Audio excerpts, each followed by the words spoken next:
मेरे चाहने और मेरे सुनने वालों को मेरा सलाम। आप YouTube चैनल देख रहे हैं, मेरा नाम मिर्ज़ा ज़ैदी है। इस वीडियो में मैं आपको ये बताने लगा हूँ कि मज़ीद क्या रह गया है डिफ़ॉल्ट होने के लिए और 2023 का साल कैसा रहेगा। मैंने अपनी प्रीवियस एक वीडियो लगाई थी कि पाकिस्तान डिफ़ॉल्ट हो नहीं रहा, पाकिस्तान डिफ़ॉल्ट हो गया है। और आज मैं आपको बताऊंगा कि मज़ीद क्या रह गया है डिफ़ॉल्ट होने को। बहुत सारे लोग इस बात को मानने के लिए तैयार नहीं हैं क्योंकि वो बहुत ज़्यादा पढ़े लिखे लोग हैं। मेरी उस पिछली वीडियो के ऊपर बहुत सारे रिएक्शन आए, बहुत सारे मैसेजेस आए कि जी आप रॉन्ग इन्फॉर्मेशन स्प्रेड कर रहे हैं और ऐसा कुछ नहीं है, पाकिस्तान डिफ़ॉल्ट नहीं हो रहा। मैं आज उन सब के लिए वीडियो बना रहा हूँ कि मज़ीद क्या रह गया है इस मुल्क में डिफ़ॉल्ट होने के लिए। पॉइंट इज़ दैट कि आपके पास इस टाइम डॉलर्स नहीं हैं, आपके पास इस टाइम रिजर्व्स नहीं हैं, आपकी मईशत इस टाइम बहुत संगीन स्टेज के ऊपर है। और ये मैं नहीं कह रहा, ये दुनिया की रिपोर्ट्स कह रही हैं।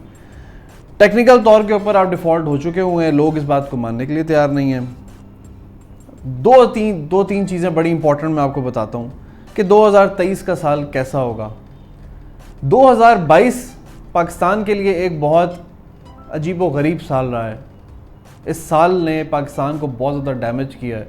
मैं कोई जर्नलिस्ट नहीं हूँ, मैं कोई इकोनॉमिस्ट नहीं हूँ, मैं एक बिज़नेस कम्युनिटी का मेंबर हूँ और मैं पाकिस्तान में रहकर, इतनी पैथेटिक मार्केट में रहकर बिज़नेस कर रहा हूँ और सिर्फ ख्वाहिश ये है कि लोगों के लिए एम्प्लॉयमेंट पैदा कर सकूँ, लोगों के लिए जॉब्स पैदा कर सकूँ। लेकिन अगर इस तरह के मामलात होंगे और आप बिज़नेस को इतना दबाएंगे तो मुझ जैसे बहुत सारे लोग जो हैं वो बिज़नेस इस टाइम बंद करने के ऊपर तुले हुए हैं। बिज़नेस कम्युनिटी के क्या हालात हैं आप ज़्यादा मुझसे बेहतर जानते हैं। कोई भी शोबा उठा के देख लें, चाहे वो बैंकिंग है, चाहे वो टेक्सटाइल है, चाहे वो रियल एस्टेट है, कुछ भी उठा के देख लें, उस सब बिजनेसेस के बड़े बुरे हाल हुए हैं। तो पॉइंट ये है कि जब बिज़नेस के ऊपर कोई इफ़ेक्ट आएगा तो as a business community member मैं अपनी आवाज़ उठाऊंगा।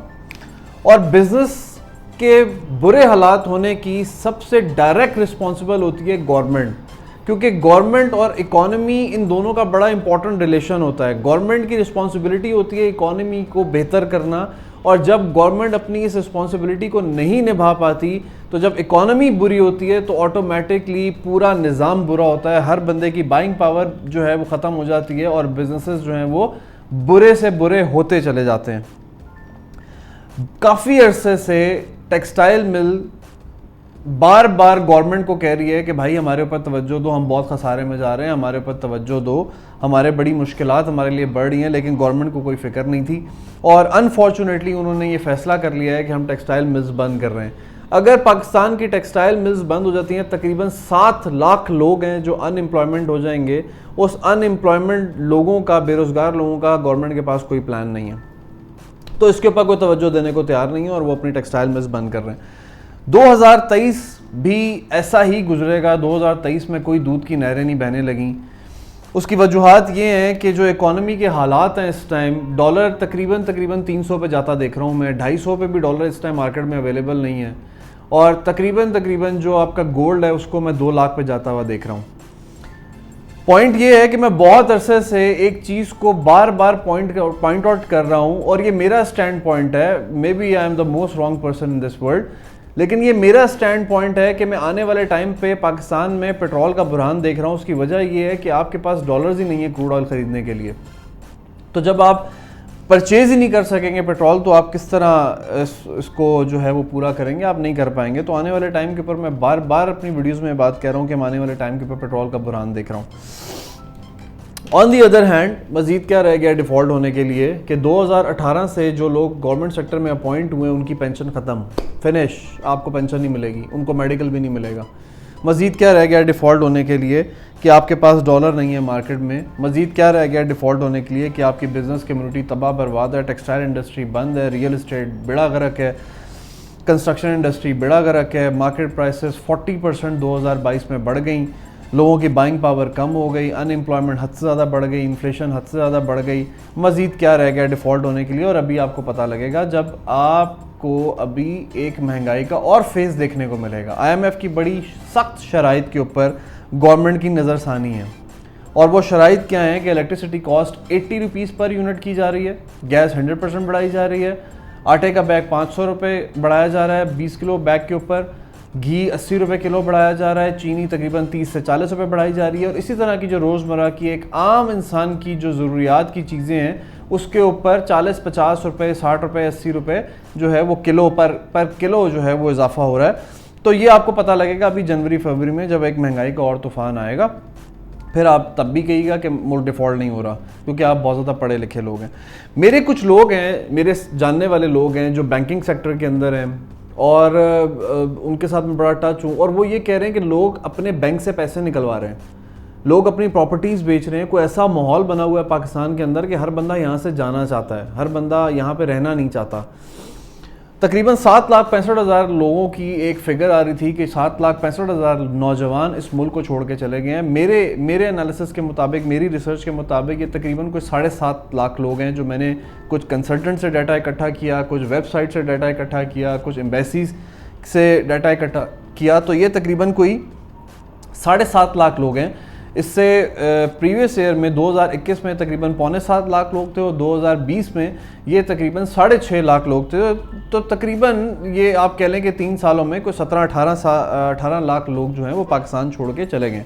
तो नौजवान इस मुल्क में रहना नहीं चाहता, उसको इस मुल्क में कोई अपॉर्चुनिटीज़ नज़र नहीं आ रही, वो यहाँ से जाना चाहता है, और लोग जा भी रहे हैं। अच्छा, मैं एक चीज़ यहाँ पर और क्लियर करता चलूँ, जो लोग अभी यहाँ से तकरीबन 7.5 लाख लोग जो गए हैं, ज़्यादातर गल्फ सिटी में गए हैं, जो लेबर वीज़ाज़ के ऊपर जाते हैं, लेकिन अगेन हैं वो भी नौजवान, और नौजवान यहाँ से जाना चाहता है। करंट सर्वे पाकिस्तान का ये कहता है कि 80% लोग पाकिस्तान में रहना नहीं चाहते। पाकिस्तान की ये नौबत आ गई है, इस मुल्क के ये हालात हो गए हैं कि इस मुल्क के शहरी ही यहाँ पे नहीं रहना चाहते, वो यहाँ से जाना चाहते हैं।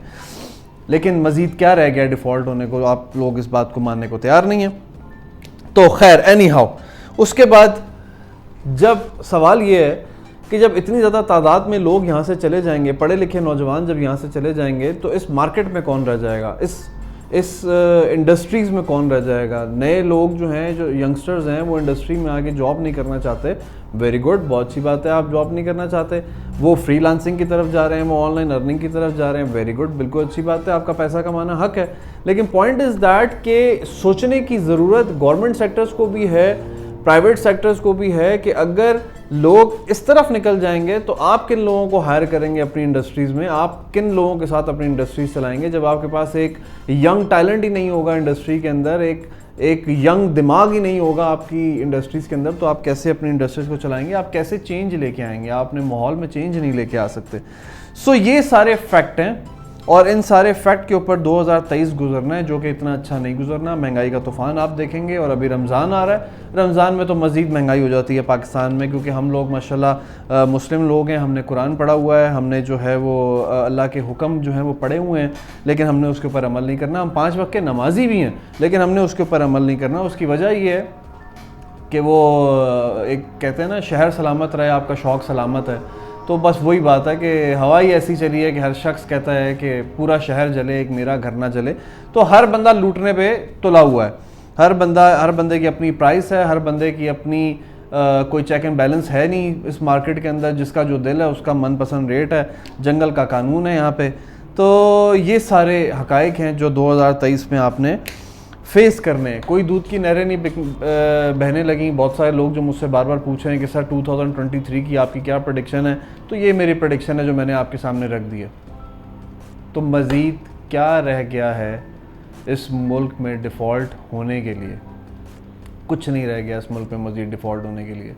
जो लोग इस बात को मानने के लिए तैयार नहीं हैं, वो बहुत थोड़े टाइम में खुदा न खास्ता मान जाएंगे, जब उनकी सैलरीज आना बंद हो जाएंगी और जब उनकी पेंशनें आना बंद हो जाएंगी। तो अल्लाह ताला आप सब लोगों का हाजिर व नासिर हो। अल्लाह ताला हम सब लोगों को अपनी हिफ्ज़ व अमान में रखे, हमारे इस प्यारे से मुल्क को उन दरिंदों से बचाए जो मुल्क दुश्मन एजेंडा के ऊपर काम कर रहे हैं। Thank you so much. Next video में आपसे मुलाकात होगी।